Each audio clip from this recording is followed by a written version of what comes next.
posted our review of Onslaught, the D&D skirmish board game, which you can see up there in the corner of your screen. It's a solid, if not revolutionary, new skirmish game. If you love D&D and those types of games, I think you're probably going to enjoy it.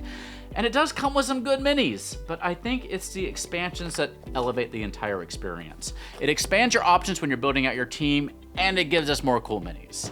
The core game comes with 6 members each of the Harpers and the Zarehm. Now, other factions have been introduced in the last couple of months, but I wanted to start off by showing you this. This is the Harpers expansion number 1, and many thanks to WizKids for sending it our way. In the game, you get to choose 5 members of your faction to make up your team for each scenario. With this expansion, which includes 4 new Harpers, you'll be able to create a team of 5 from a pool of 10 characters, giving you a lot more flexibility. Often the scenario will have the players crafting their teams a few members at a time, so you can see who your opponent is bringing to the field in order to counter them. And for our mini fans, well, if you're like me and you want to see more minor races included in your PC mini options, you're going to like this set and most of the Onslaught expansion sets. And again, the minis here are unique to Onslaught, but they are 100% compatible with your Icons of the Realms minis that you already have. So let's take a look at our expanded Harper roster.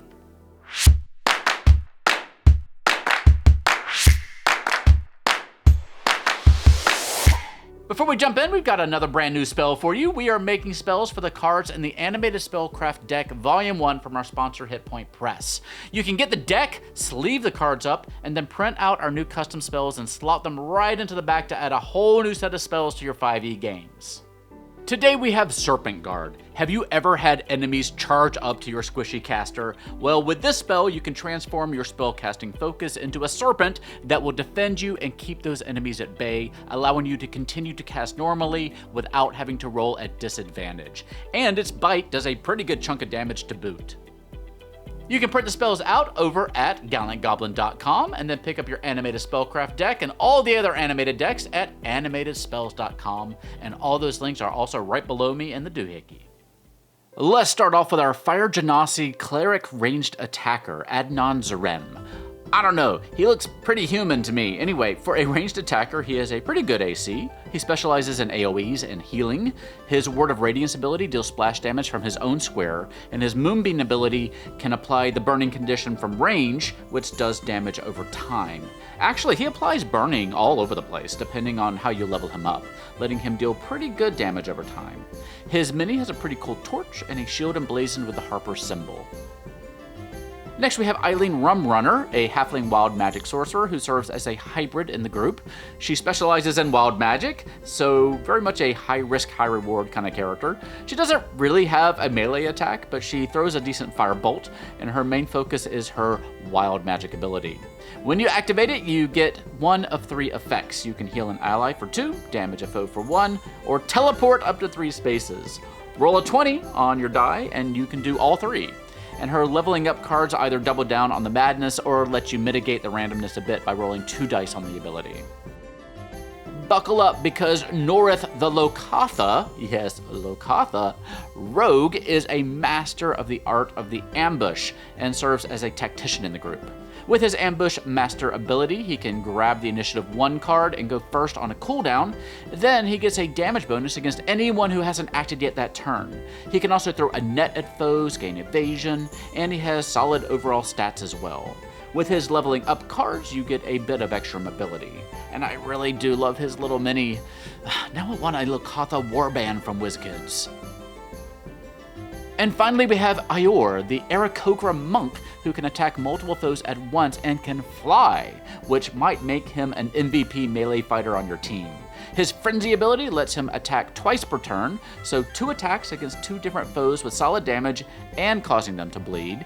He even gets an opportunity attack if they try to move away. And he's presumably a Way of the Drunken Master monk with his Gourd Tankard and his Tipsy Sway ability, which is just chef's kiss. His level up cards give him some healing and additional abilities. He may not be the hardest hitting melee fighter in the game, but he is one of the most functional, able to get almost anywhere on the map. The characters come with their own game board, obviously, as well as our level up cards, which I showed you. You also get some tokens for those new abilities and conditions. Again, I am not a big player of skirmish games, but if team building and finding synergies among your various characters is something that you really enjoy, this expansion should really open up the floodgates for you. And since each scenario has different objectives, you won't necessarily want to use the same team for each and every game. The minis themselves are quite well done. They generally have that Harper color palette or symbol, but they're subtle enough to be able to use them for different purposes. And I freaking love that we got a Locathah and an Aarakocra and a drunken master monk Aarakocra at that. Remember that I show you these minis at several times their regular size, so a lot of those painting imperfections aren't visible on the table. The Harpers 1 expansion is available now for about $40. For comparison, most of the WizKids warbands give us 6 minis for about $45. So if you're just looking at the minis here, you're paying about $10 a mini rather than $7.50 a mini for the warbands. If you're a fan of Onslaught, then a pack like this might be a no-brainer, but let me know what you think in the comment section down below. And remember to get your free spell over at gallantgoblin.com, and then get yourself the animated Spellcraft card deck at animatedspells.com. Or use our links down below or in the eye in the corner of your screen to let them know we sent you. We are hoping to go through the whole deck eventually, so if you have a favorite card you want us to focus on, please let me know down in the comments section. Next up, we'll be taking a look at the expansion for the Zentarum faction. And then we have entirely new factions, the Many Arrows and the Red Wizards, plus a few other interesting packs, including some sellswords who can be added to any faction. Be sure you're subscribed here so you don't miss anything.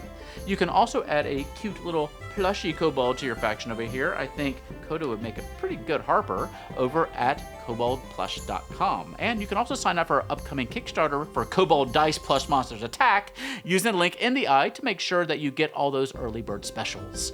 In the meantime, come follow us on the social media at one of these fine sites. And until next time, stay safe, have fun, love each other, and I will see you next time at the Gallant Goblin.